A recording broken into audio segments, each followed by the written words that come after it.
नमस्कार दोस्तों, स्वागत है आपका जीके लाइव पाठशाला में। एसएससी जीडी के लिए रोजगार विथ अंकित पब्लिकेशन की आपकी जो अंकित भाटी सर की बुक है उसे हम कवर कर रहे हैं, जो कि बहुत ही इंपॉर्टेंट बुक है एसएससी जीडी के लिए, जिसमें हम लोग इतिहास के पोर्शन को ऑलरेडी ही कई पार्टों में कवर कर चुके हैं। ज्योग्राफी भी चल रही है, साथ ही साथ संविधान भी आज हम शुरू कर रहे हैं। बाकी विज्ञान के भी कुछ लेक्चर हो चुके हैं, तो आप लोग उसे पहले जरूर देखिएगा, बहुत ही बेनिफिट आपको मिलने वाला है। आज हम भारतीय राज्य व्यवस्था की शुरुआत करेंगे, तो देर न करते हुए चलिए लेक्चर की शुरुआत करते हैं। इससे पहले प्लीज़ वीडियो को लाइक कीजिएगा। अगर आप लोग चैनल को सब्सक्राइब नहीं करते हैं, आपसे निवेदन है हाथ जोड़ के प्लीज़ आप लोग चैनल को जरूर सब्सक्राइब कीजिएगा। पहले क्वेश्चन से शुरुआत करते हैं। दिया गया आपका जनसंख्या की दृष्टि से भारत का सबसे छोटा राज्य कौन सा है? तो आपको पता है सिक्किम जो है भारत का सबसे छोटा राज्य है। यहाँ से आपका ऑप्शन नंबर सी सही जवाब लगाएंगे। साथ ही साथ आपको पता है एक क्वेश्चन के साथ हम लोग लगभग 10 क्वेश्चन क्लियर करते हैं उसकी व्याख्या से, तो इसे भी आप लोग देखते रहिएगा।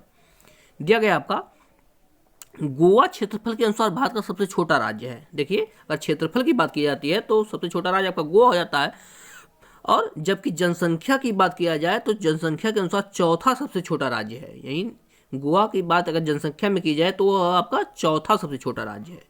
गोवा पहले पुर्तगाल का एक उपनिवेश था। आपको पता है गोवा को बाद में आजाद किया, पहले किसके अंडर था? या पुर्तगालियों के अंडर था आपका। आगे दिया गया जनसंख्या के अनुसार सिक्किम देश सबसे छोटा राज्य है। अगर जनसंख्या की बात की जाए तो यह सबसे छोटा राज्य है आपके भारत का। यहाँ से कई क्वेश्चन हम लोग क्लियर कर चुके हैं। आते हैं अगले क्वेश्चन पर। दिया गया है एक पक्षी है जो शांति का प्रतीक है, तो इसमें से कौन सा पक्षी है जो शांति का प्रतीक है? तो आपको पता है ये कबूतर होता है, वह आपका शांति का प्रतीक होता है। ऑप्शन यहाँ से ए सही हो जाएगा। ये इसकी व्याख्या देखी जाए तो कबूतर शांति का प्रतीक है। मोर भारत का राष्ट्रीय पक्षी है। आसान क्वेश्चन है, आपको पता भी है, लेकिन कभी कभी क्वेश्चन पेपर में पूछ लिया जाता है। मोर को कब किया जाता है? देखिए ये यहाँ से इंपॉर्टेंट हो जाता है। मोर को 26 जनवरी 1963 को, देखिए ध्यान रखिएगा, 26 जनवरी 1963 को भारत का राष्ट्रीय पक्षी घोषित किया गया था। यहाँ से आपका क्लियर हो जाता है। अगला क्वेश्चन देखते हैं क्या दिया गया है, थोड़ा छोटा कर लेते हैं। दिया गया आपका भारतीय जनतंत्र के संदर्भ में निम्नलिखित में से कौन सा कथन सही है? तो इन कथनों की बात किया जाता है तो कथन नंबर ए ये आपका सही हो जाता है। लोगों को अपने प्रतिनिधियों को चुनने की अनुमति देता है क्या? भारतीय जनतंत्र। यहाँ से आपका ऑप्शन ए सही हो जाता है आपका। ये इसकी व्याख्या की बात किया जाए तो देखते हैं अगले पेज पे क्या दिया गया है आपका। वही सेम चीज लिखा है, भारतीय जनतंत्र लोगों को अपने प्रतिनिधियों को चुनने की अनुमति देता है, यानी यह आपकी चुनावी प्रक्रिया द्वारा जो है प्रतिनिधि चुने जाते हैं। कहने का मतलब इसकी यही है। अगला क्वेश्चन देखते हैं। भारतीय संविधान का नागरिकत्व पर धारा किस देश के संविधान से प्रेरित है? तो ये है जो है आपके नागरिकता आपके यूके से प्रेरित है। आपका ऑप्शन नंबर यहाँ से बी सही हो जाएगा। क्वेश्चन नंबर 4 का सही जवाब। यही इसकी व्याख्या देखें तो क्या दिया गया है? भारतीय संविधान में नागरिकता यूके के संविधान से लिया गया है, यानी यूनाइटेड किंगडम के संविधान से लिया गया है नागरिकता। ये से आपका एक क्वेश्चन यहाँ से क्लियर हो जाता है। आगे देखते हैं। मूल अधिकार अमेरिका के संविधान से लिया गया, जो कि सबसे ज्यादा पूछा जाने वाला क्वेश्चन है। मूल अधिकार कहाँ से लिया गया है? आपके अमेरिका संविधान से लिया गया। यही समवर्ती सूची की बात किया जाए तो वह आपके ऑस्ट्रेलिया के संविधान से लिया गया है, आपका समवर्ती सूची।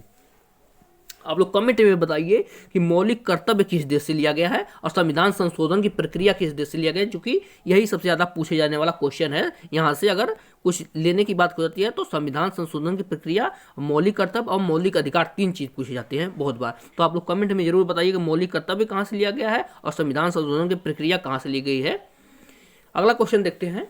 भारत के न्याय तंत्र में अदालतों का पदानुक्रम शामिल है, जिसमें सर्वोच्च है। इसमें से कौन सा सर्वोच्च है? यानी पूछने का मतलब है सर्वोच्च न्यायालय कौन सा है, इसके पूछने का मतलब यही है। तो आपको पता है उच्चतम न्यायालय हो जाता है आपका। यहाँ से ऑप्शन नंबर बी सही हो जाएगा, 5वें नंबर क्वेश्चन का सही जवाब। इसकी व्याख्या देखें तो भारत के न्याय तंत्र में अदालतों का पदानुक्रम शामिल है, जिसमें उच्चतम न्यायालय सबसे बड़ा है। भारत के न्यायालयों का क्रम यहाँ दिया गया है, कौन कौन आता है। पहले आपका उच्चतम न्यायालय पहले नंबर पे आता है। यही दूसरे की बात की तो उच्च न्यायालय आता है, जो कि हर राज्य का होता है। कहीं कहीं 2 राज्य 3 राज्य का एक होता है। उसके बाद क्या आता है? राष्ट्रीय कर ट्रिब्यूनल आता है। उसके बाद निचली अदालतें आती है। उसके बाद सबसे निचले पर लोक अदालतें आती हैं। तो यहाँ से आपका सभी का क्रम दिया गया है। अगर क्रम पूछे तो आप इस तरह से बैठा देंगे। आगे देखते हैं नेक्स्ट क्वेश्चन। चुनाव आयोग का प्रमुख किसके द्वारा नियुक्त किया जाता है? तो आपको पता है एक संवैधानिक प्रक्रिया है जो राष्ट्रपति के द्वारा नियुक्त किया जाता है। तो सही जवाब हो जाएगा आपका ऑप्शन नंबर सी, भारत के राष्ट्रपति के द्वारा नियुक्त किया जाता है 6वें नंबर क्वेश्चन का सही जवाब। इसकी व्याख्या पर आते हैं, क्या दिया गया है आपका, चुनाव आयोग का प्रमुख भारत के राष्ट्रपति द्वारा नियुक्त किया जाता है। ठीक है ना। यहाँ से आगे देखते हैं, भारत के मुख्य न्यायाधीश की नियुक्ति भी राष्ट्रपति द्वारा ही की जाती है। पूछ लिया जाए कि भारत के मुख्य न्यायाधीश की नियुक्ति किसके द्वारा की जाती है, तो ये भी आपके राष्ट्रपति के द्वारा ही की जाती है। अगला देखते हैं, लोकतंत्र में सत्तारूढ़ दल किसके प्रति उत्तरदायी होता है, यानी जो सत्ता में है वो किसके प्रति उत्तरदायी होता है, तो आपको पता है जनता के प्रति होता है। यहाँ से आपका ऑप्शन नंबर यहाँ से बी सही हो जाता है, आपका जनता के प्रति उत्तरदायी होता है। लोकतंत्र में सत्तारूढ़ दल जनता के प्रति उत्तरदायी होता है, सिंपल सा व्याख्या दिया गया है। आगे देखते हैं, निम्नलिखित में से कौन सा चुनाव आयोग का महत्वपूर्ण कर्तव्य नहीं है, यानी चुनाव आयोग के कौन कौन से कर्तव्य होते हैं, तो इसमें से जो दिया गया है आपका स्थानीय चुनाव कराना एक चुनाव आयोग का मुख्य कर्तव्य नहीं होता है, ये आपका चुनाव आयोग द्वारा नहीं किया जाता है। बाकी आपके चुनाव का निरीक्षण करना ये भी चुनाव आयोग के द्वारा किया जाता है। बाकी प्रत्यक्ष चुनाव करना ये भी, और चुनाव की संचालन और नियंत्रण रखना भी चुनाव आयोग का कार्य है। ये इसकी व्याख्या देखिए तो चुनाव आयोग राष्ट्रपति उपराष्ट्रपति, देखिए चुनाव आयोग कौन कौन से चुनाव कराता है, राष्ट्रपति का चुनाव कराता है, उपराष्ट्रपति का करता है, संसद राज्य विधानसभा के चुनाव का पर्यवेक्षण क्या क्या करता है, पर्यवेक्षण करता है, निर्देशन तथा आयोजन करवाने का कार्य करता है जो है चुनाव आयोग। आगे देखते हैं, पीएमजीवाई का पूर्ण रूप क्या है, तो ये भी क्वेश्चन बहुत बार पूछा गया है। देखिए ये आपका 11 फरवरी 2019 को थर्ड शिफ्ट में क्वेश्चन पूछा गया है। पीएमजीवाई क्या है, तो यह है प्रधानमंत्री ग्रामोदय योजना को का आपका शॉर्ट फॉर्म है पीएमजीवाई। पूर्ण रूप क्या हो जाएगा, प्रधानमंत्री ग्रामोदय योजना। ऑप्शन नंबर यहाँ से बी सही हो जाएगा। देखते हैं, पीएमजीवाई का पूर्ण रूप प्रधानमंत्री ग्रामोदय योजना है। इस योजना की शुरुआत देखिएगा, इस योजना की शुरुआत कब हुई थी, सन 2000 में की गई थी। इसके अंतर्गत क्या होता है, मिड डे मील योजना को शामिल किया गया है। और आप लोग कमेंट में बताइए, मिड डे मील योजना का अभी हाल ही में नाम बदला गया है, ये भी कई क्वेश्चन में आ चुका है करंट अफेयर में, कई पेपर में। तो बताइए आपको लोग, मिड डे मील योजना का नाम बदलकर कौन सी योजना कर दिया गया है। आगे देखते हैं, कौन सा देश दुनिया का सबसे बड़ा लोकतंत्र है, तो आपको पता ही है लोकतंत्र की अगर बात की जाती है तो भारत जो है दुनिया का सबसे बड़ा लोकतंत्र है। यहाँ पे आपका ऑप्शन नंबर सी सही हो जाता है 10वें नंबर क्वेश्चन का सही जवाब। इसकी व्याख्या देखते हैं, क्या दिया गया है, भारत की गणना विश्व की सबसे पुरानी सभ्यताओं में से की जाती है। भारत की गणना सबसे पुरानी सभ्यताओं में से की जाती है। भारत की एक लोकतांत्रिक व्यवस्था है जिसके अंतर्गत प्रत्येक 5 वर्ष में चुनाव किए जाते हैं, जो कि आपको पता है। अगला क्वेश्चन देखते हैं, भारत में लोगों की वाले राज्यों को अधिक प्रतिनिधि मिलते हैं, तो कौन से राज्यों को अधिक प्रतिनिधि मिलते हैं, आपको जाहिर सी बात है जहाँ के लोग ज़्यादा होंगे वहाँ प्रतिनिधि भी ज़्यादा होंगे, तो अधिक आबादी जहाँ रहती है वहाँ के प्रतिनिधि ज़्यादा होते हैं। आपका ऑप्शन नंबर सी सही हो जाएगा। इसकी व्याख्या देखें तो भारत में लोगों की अधिक आबादी वाले राज्यों को अधिक प्रतिनिधि मिलते हैं। भारत के उत्तर प्रदेश राज्य में अधिक आबादी होने के कारण वहाँ के अधिक प्रतिनिधि हैं। आपको पता है उत्तर प्रदेश में सबसे अधिक प्रतिनिधियाँ चुनकर जाते हैं क्योंकि यहाँ पर आबादी अधिक है। आगे देखते हैं, स्वतंत्रता के बाद भारत के पहले उप प्रधानमंत्री कौन हुए, मोस्ट इंपॉर्टेंट क्वेश्चन है जो कि 12 फरवरी 2019 को ये भी थर्ड शिफ्ट में क्वेश्चन आया है। तो इसके जवाब हो जाएगा आपका सरदार वल्लभ भाई पटेल जी जो थे वो पहले उप प्रधानमंत्री थे। आपके ऑप्शन नंबर यहाँ से ए सही हो जाएगा 12 नंबर क्वेश्चन का सही जवाब। देखते हैं इसकी व्याख्या, स्वतंत्रता के बाद सरदार वल्लभ भाई पटेल भारत के पहले उप प्रधानमंत्री हुए। यही जगजीवन राम जी की बात की जाए तो यह भारत के प्रथम दलित उप प्रधानमंत्री थे। क्या थे, प्रथम दलित उप प्रधानमंत्री थे जगजीवन राम जी। मोरारजी देसाई भारत के चौथे प्रधानमंत्री थे। यही मोरारजी देसाई की बात की जाए तो ये क्या थे, भारत के चौथे प्रधानमंत्री थे। चौधरी चरण सिंह भारत के 5वें प्रधानमंत्री थे। यही चौधरी चरण सिंह जी की बात की जाए तो यह कौन थे, भारत के 5वें प्रधानमंत्री थे। ये भी आपकी क्लियर हो जाता है। आगे देखते हैं, भारतीय जनता पार्टी बीजेपी की उत्पत्ति द्वारा अस्थायी भारतीय जनसंघ में निहित है। तो यह किसके द्वारा है, आपका ये आपके श्यामा प्रसाद मुखर्जी यहाँ पर सही जाते हैं। आपका ऑप्शन नंबर यहाँ से ए सही हो जाता है, आपका श्यामा प्रसाद मुखर्जी जी। इसकी व्याख्या देखें तो भारतीय जनता पार्टी की उत्पत्ति श्यामा प्रसाद मुखर्जी द्वारा स्थापित भारतीय जनसंघ में निहित है। भारतीय जनसंघ की स्थापना कब हुई थी, सन 1951 में हुई थी। कब हुई थी भारतीय जनसंघ की स्थापना, सन 1951 में हुई थी। ये आपका व्याख्या यहाँ से क्लियर हो जाता है। आते हैं अगले क्वेश्चन पर। क्या दिया गया आपका संविधान सभा की मसौदा समिति के अध्यक्ष कौन थे? तो मसौदा समिति की बात की जाए तो इसके अध्यक्ष आपके सही जवाब हो जाएगा आपका ऑप्शन नंबर बी। कौन थे? BR अम्बेडकर जी थे। आपका ऑप्शन नंबर बी सही हो जाएगा सही जवाब। ये इसकी व्याख्या देखें तो भारत संविधान सभा की मसौदा समिति के अध्यक्ष कौन थे? डॉक्टर BR अम्बेडकर जी थे। और KM मुंशी भी इसी समिति के सदस्य थे। अगर KM मुंशी की बात की जाए कौन से समिति के सदस्य थे, तो वो भी आपके मसौदा समिति के आपके एक सदस्य थे। डॉक्टर राजेंद्र प्रसाद की बात की जाए तो यह आपके झंडा समिति जो थी उसके अध्यक्ष थे डॉक्टर राजेंद्र प्रसाद जी। जवाहरलाल नेहरू संघ संविधान समिति के अध्यक्ष थे। यही जवाहरलाल नेहरू जी की बात की जाए तो यह आपके संघ संविधान समिति जो बनी थी उसके अध्यक्ष थे। अगला क्वेश्चन देखते हैं। निम्नलिखित में से किस राज्य में जनसंख्या घनत्व तो सबसे अधिक है? तो जनसंख्या घनत्व की बात की जाती है तो आपका बिहार में सबसे अधिक है। आपका ऑप्शन नंबर यहाँ से डी सही हो जाएगा 15 नंबर क्वेश्चन का सही जवाब। ये इसकी व्याख्या देखिए तो क्या दिया गया है आपका भारत में बिहार राज्य की जनसंख्या घनत्व तो सबसे अधिक है। भारत में सबसे कम जनसंख्या घनत्व की बात की जाए तो इस नंबर पे आपका अरुणाचल प्रदेश आता है, जहाँ की जनसंख्या घनत्व तो सबसे कम है। आगे देखते हैं नेक्स्ट क्वेश्चन। भारतीय संविधान के निम्नलिखित में से किस अनुभाग को भारतीय संविधान की अंतरात्मा के रूप में जाना जाता है? तो आपको पता है मौलिक अधिकार जो है वह आपका अंतरात्मा के रूप में जानी जाती है। आपका ऑप्शन नंबर यहाँ से सी सही हो जाएगा 16 नंबर क्वेश्चन का सही जवाब। व्याख्या की बात की जाए तो इसकी भारतीय संविधान में मौलिक अधिकार को भारतीय संविधान की अंतरात्मा कहा जाता है। ये भी क्वेश्चन बहुत बार पूछा गया है कि भारतीय संविधान की अंतरात्मा किसे कहते हैं? तो मौलिक अधिकार को ही अंतरात्मा कहा जाता है। मूल अधिकार भारतीय संविधान के भाग 3 में है। आपको पता है भारत मौलिक अधिकार कौन से भाग में है? भाग 3 में मौलिक अधिकार दिए गए हैं। नेक्स्ट क्वेश्चन पर आते हैं। भारतीय संविधान में अवशिष्ट मामलों पर कानून बनाने का अधिकार किसे सौंपा गया है? तो ये सही जवाब होता है आपका केंद्र सरकार को है जो है अवशिष्ट मामलों पर आपका कानून बनाने का अधिकार। ऑप्शन नंबर यहाँ से ए सही हो जाएगा 70 नंबर क्वेश्चन का सही जवाब। ये इसकी व्याख्या देखें तो भारतीय संविधान में अवशिष्ट मामलों पर कानून बनाने का अधिकार केंद्र सरकार को सौंपा गया है। अवशिष्ट विषय, अब देखिएगा अवशिष्ट विषय में कौन कौन से विषय आते हैं। एक अलग चैप्टर बना के आपको बता दिया गया कौन सा विषय कौन से क्षेत्र में आता है, कौन सा राज्य क्षेत्र में आता है, कौन सा जिस पर कौन सा पे केंद्र कानून बनाती है, कौन सा पर दोनों यानी समवर्ती सूची में कौन आते हैं। इसका अलग से चैप्टर बन जाएगा तो उसे आप लोग जरूर देखिएगा। ये अवशिष्ट विषय की बात की जाए तो जैसे साइबर कानून हो गया, सिरगोशी मर्डर हो गया आपका, ये सब आपके अवशिष्ट विषय में आते हैं। सिरगोशी होता है जिसे किराए की कोख के रूप में जाना जाता है। ये भी आपका एक समय करंट अफेयर का बहुत ही फेमस क्वेश्चन था। आगे देखते हैं। राज्य के नीति निर्देशक सिद्धांतों के विचार को भारतीय संविधान किस देश से अपनाया गया? देखिएगा नीति निर्देशक तत्व की बात किया गया है तो देखिएगा ऑप्शन में क्या क्या दिया गया है आपका। तो सही जवाब है आपका नीति निर्देशक तत्व जो है वह कहाँ से लिए गए हैं? आपके आयरलैंड से लिए गए हैं। आपका ऑप्शन नंबर यहाँ से डी से हो जाता है। आयरलैंड से नीति निर्देशक तत्व लिए गए हैं। इसकी व्याख्या देखें तो राज्य के नीति निर्देशक सिद्धांतों के विचार को भारतीय संविधान में आयरलैंड से अपनाया गया था। यहाँ से क्लियर हो जाता है। आगे देखते हैं।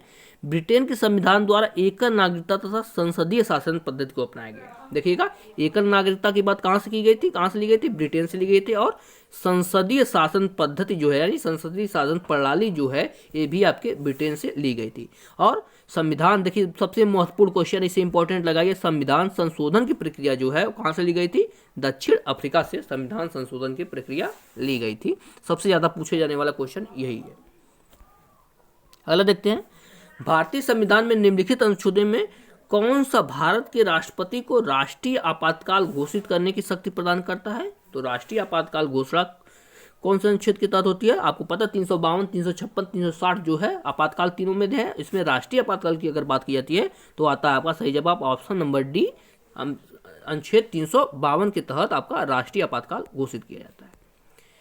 अनुच्छेद 352 भारतीय संविधान में राष्ट्रपति को राष्ट्रीय आपातकाल की घोषणा करने की प्रदान करता है आपका, यानी 352 के तहत आपका राष्ट्रीय आपातकाल घोषित किया जाता है।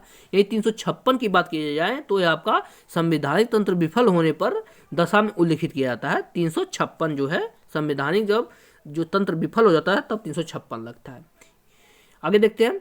यही 371 अनुच्छेद की बात की जाती है तो महाराष्ट्र एवं गुजरात राज्यों के लिए एक विशेष उपबंध है। 371 अनुच्छेद जो है यह आपका महाराष्ट्र और गुजरात दोनों राज्यों के लिए एक विशेष उपबंध बनाया गया है इस अनुच्छेद के तहत। ये 372 की बात की जाए तो विद्यमान विधियों का प्रवृत्त बने रहना और उसका अनुकूलन करना के लिए 372 अनुच्छेद बनाया गया है। आगे देखते हैं, राज्यसभा का पदेन अध्यक्ष कौन होता है। क्वेश्चन पूछा है आपका, राज्यसभा का पदेन अध्यक्ष कौन होता है, तो ये है आपके भारत के उपराष्ट्रपति होते हैं। कौन होते हैं, भारत के उपराष्ट्रपति आपके पदेन अध्यक्ष होते हैं, किसके, राज्यसभा का। ये भी क्वेश्चन बहुत बार पूछा गया है। व्याख्या देखते हैं, राज्यसभा का पदेन अध्यक्ष आपके भारत के उपराष्ट्रपति होते हैं। प्रधानमंत्री लोकसभा में बहुमत दल का प्राप्त दल के नेता होते हैं। पूछा जाता है लोकसभा में बहुमत दल के नेता कौन होते हैं, तो आपके प्रधानमंत्री होते हैं। और राज्यसभा का आपका पदेन अध्यक्ष आपके उपराष्ट्रपति होते हैं। ये भी यहाँ से क्लियर हो जाता है। अगला क्वेश्चन है आपका, निम्नलिखित में से कौन सा दिन मानव अधिकार दिवस के रूप में मनाया जाता है। तो आपको मानव अधिकार दिवस आपको पता ही है, 10 दिसंबर जो है मानव अधिकार दिवस मनाया जाता है। यहाँ से आपका ऑप्शन नंबर डी सही होता है, 10 दिसंबर को मानवाधिकार दिवस मनाया जाता है। इसकी व्याख्या की बात की है तो क्या दिया गया आपका, मानवाधिकार दिवस प्रत्येक वर्ष 10 दिसंबर को मानवाधिकारों की सार्वभौमिकता घोषणा की उपलक्ष्य में मनाया जाता है। इसे वर्ष 1948 से संयुक्त राष्ट्र महासभा द्वारा घोषणा की गई थी। कब की गई थी, 1948 को संयुक्त राष्ट्र महासभा द्वारा घोषित की गई थी। इस संगठन का मुख्य कार्य मानवाधिकारों को संरक्षण तथा सर्वधर्म प्रदान करना है। तो ये क्लियर हो जाता है। आगे देखते हैं next question, adopt a heritage, अपनी धरोहर अपनी पहचान एक पहल है। तो किसकी पहल है यह लाया गया था आपका पर्यटन मंत्रालय द्वारा यह शुरू किया गया। आपका ऑप्शन नंबर यहाँ से बी सही हो जाता है, 22 नंबर क्वेश्चन का सही जवाब। इसकी व्याख्या दी क्या क्या दिया है देखते हैं। देखिए थोड़ा बड़ा कर लेते हैं, हाँ अब ठीक है। एडॉप्ट हेरिटेज, अपनी धरोहर अपनी पहचान, पर्यटन मंत्रालय की एक पहल है। इस पहल की शुरुआत कब घोषणा की गई थी, 27 सितंबर 2017 को इसकी शुरुआत की थी। विश्व पर्यटन दिवस पर हुई थी। तो विश्व पर्यटन दिवस आपका 27 सितंबर को मनाया जाता है। यहाँ से भी क्लियर हो जाता है। इसका उद्देश्य भारत में क्या है, भारत में अवस्थित विरासत स्थल को पर्यटन के लिए अनुकूल बनाना इसका मुख्य उद्देश्य है। यहाँ से क्लियर हो जाता है। आगे देखते हैं, निम्नलिखित में से कौन सी भाषा संविधान की 8वीं अनुसूची का हिस्सा नहीं है। तो आपको पता है 22 भाषाएं जो हैं, इसमें से कौन सी भाषा नहीं आती है, आपका जो फारसी है जो इसमें से नहीं आती है। बाकी सारे के सारे मैथिली, सांथली, डोंगरी, बोडो जो है ये सबसे लास्ट में जोड़ी गई थी, आपको पता ही है। बाकी जो फारसी है यह भारतीय संविधान में नहीं है। देखते हैं इसकी व्याख्या क्या दिया गया, फारसी भाषा संविधान की 8वीं अनुसूची का भाग नहीं है। संविधान की 8वीं अनुसूची में कुल कितनी भाषाएं हैं, कुल 22 भाषाएं हैं, आपको पता ही है। मैथिली, सांथली, बोडो तथा डोंगरी वर्ष 2004 में 92वें संविधान संशोधन की 8वीं अनुसूची में जोड़ा गया था। ये 4 भाषाएं जो कौन है, मैथिली, सांथली, बोडो और डोंगरी जो है ये चारों भाषाएं सबसे लास्ट में 2004 में 92वें संविधान संशोधन द्वारा 8वीं अनुसूची में जोड़ा गया था। यहाँ से आपको ध्यान रखना है। आगे देखते हैं, उसके पहले आपको मणिपुरी, नेपाली, कोंकणी जो तीनों भाषाएं थी ये भी जोड़ी गई थी। यही 3 पहले जोड़ी गई थी, बाद में 4 और जोड़ दी गई थी, इसको ध्यान रखिएगा। अगला क्वेश्चन आपका, निम्नलिखित में से क्या भारत के सर्वोच्च न्यायालय का अधिकार क्षेत्र नहीं है। तो इसमें से आपका वित्तीय अधिकार नहीं है, बाकी आपका परामर्श करना, पुनर्विचार करना और मूल रूप से ये सब अधिकार है, लेकिन वित्तीय अधिकार भारत के सर्वोच्च न्यायालय को प्राप्त नहीं है। ये इसकी व्याख्या पर आते हैं। देखिए क्या दिया गया है, दिया गया आपका वित्तीय भारत के सर्वोच्च न्यायालय का अधिकार क्षेत्र नहीं है। परामर्श, पुनर्विचार और मूल सर्वोच्च न्यायालय का अधिकार क्षेत्र में आते हैं। नेक्स्ट क्वेश्चन है आपका, 2011 की जनगणना के अनुसार, देखिएगा 2011 की जनगणना बात की जा रही है, किस राज्य की साक्षरता दर सबसे अधिक है। तो आपको पता है केरल की साक्षरता दर सबसे अधिक है 2011 की जनगणना के अनुसार। आपका ऑप्शन नंबर यहाँ से डी सही हो जाता है। ये इसकी व्याख्या देखिए क्या क्या दिया गया आपका, वर्ष 2011 की जनगणना के अनुसार केरल की साक्षरता सबसे अधिक है। भारत के 5 उच्चतम साक्षरता वाले दर वाले राज्य कौन हैं। देखिए क्रम पूछता है, सबसे अधिक उच्च दर वाले 5 राज्य कौन कौन है। पहले नंबर पर केरल आता है, दूसरे नंबर पर आपका लक्षद्वीप आता है, तीसरे नंबर पर मिजोरम आता है, चौथे नंबर पर त्रिपुरा आता है और 5वें नंबर पर आपका गोवा आता है। क्योंकि देखिए इस क्वेश्चन में आपका केंद्र शासित प्रदेश और राज्य अलग नहीं किया गया, इसलिए आपके केंद्र शासित भी जोड़ रहे हैं इसमें। केरल, लक्षद्वीप, मिजोरम, त्रिपुरा और गोवा जो है ये सबसे अधिक आपके साक्षरता वाले राज्य हैं। नेक्स्ट क्वेश्चन पर आते हैं, दिया गया आपका 86वें संविधान संशोधन अधिनियम 2002 में भारत के संविधान में निम्नलिखित में से कौन सा अनुच्छेद दाखिल किया गया था? तो 86वां संविधान संशोधन जो 2002 में हुआ था, इसमें आपको 21 क जोड़ा गया था। कौन सा जोड़ा गया था? आपका 21 क जोड़ा गया था। आपका ऑप्शन नंबर यहाँ से डी सही हो जाता है, जो बालकों की शिक्षा या उससे आधारित है, फ्री शिक्षा से। देखते हैं इसकी व्याख्या क्या दिया गया है। क्या 86वें संविधान संशोधन अधिनियम 2002 में भारत के संविधान में कौन सा अनुच्छेद 21 फर्स्ट को दाखिल किया गया था? देखिए इसके बाद क्या दिया गया है, अनुच्छेद 21 फर्स्ट के अंतर्गत शिक्षा का अधिकार को शामिल किया गया था। क्या किया गया था? शिक्षा का अधिकार जो है इसे शामिल किया गया था। आगे देखते हैं, अनुच्छेद 21 फर्स्ट में शिक्षा के अधिकार के अंतर्गत 6 से 14 वर्ष तक के सभी बच्चों के लिए क्या है, निःशुल्क एवं अनिवार्य शिक्षा अधिकार दिया गया था। देखिए सन कभी कभी पूछ लेता है, वर्ष पूछ लेता है, तो कितना कितना है, 6 वर्ष से लेकर 14 वर्ष के बच्चों को निःशुल्क शिक्षा जो है अनिवार्य कर दिया गया था 21 क में 86वें संविधान संशोधन 2002 के द्वारा। अगला क्वेश्चन देखते हैं, देशों के बीच तेजी से एकीकरण को किस रूप में जाना जाता है?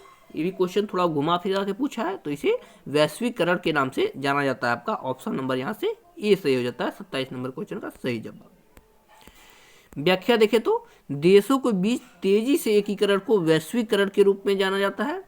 आगे देखते हैं, निजीकरण एक ऐसी प्रक्रिया है जिसमें क्षेत्र या उद्योग को सार्वजनिक क्षेत्र से निजी क्षेत्र को में स्थानांतरित किया जाता है। ये उदारीकरण की बात की जाती है। उदारीकरण किसे कहते हैं? उदारीकरण का अर्थ ऐसे नियंत्रण में ढील देना तथा उन्हें हटा लेना है जिसमें आर्थिक विकास को बढ़ावा मिल सके। ठीक है ना, उदारीकरण यानी भारत एक उदारीकरण पर चलता हुआ राज्य है ना। अभी तो हाल ही में पीपीपी मॉडल पर आधारित, नहीं तो भारत में ज्यादातर उदारीकरण ही होता है।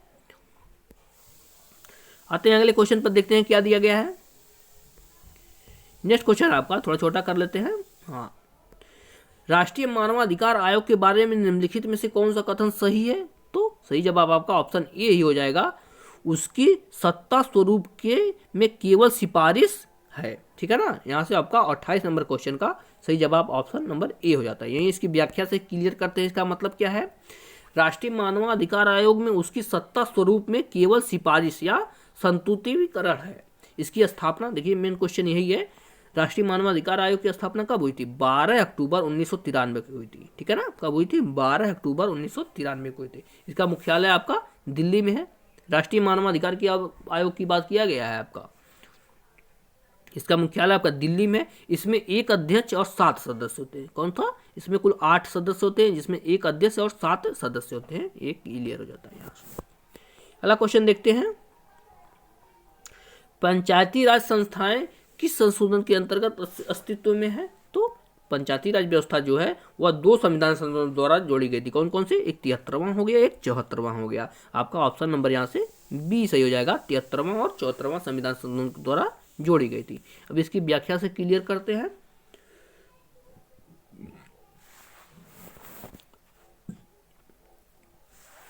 पंचायती राज संस्थाएं 73वां और 74वां संविधान संशोधन अधिनियम के द्वारा अस्तित्व में आई थी। आगे देखते हैं, इस संशोधन को कब लिया गया था? 1992 में संशोधित किया गया था, 24 अप्रैल। देखिएगा 24 अप्रैल, इसी को पंचायती राज दिवस के रूप में मनाते हैं। राष्ट्रीय पंचायती राज दिवस के रूप में मनाया जाता है। ये क्वेश्चन आपका इंपॉर्टेंट हो जाता है, ये वाला पॉइंट आपका 24 अप्रैल को राष्ट्रीय पंचायती राज के दिवस में मनाया जाता है।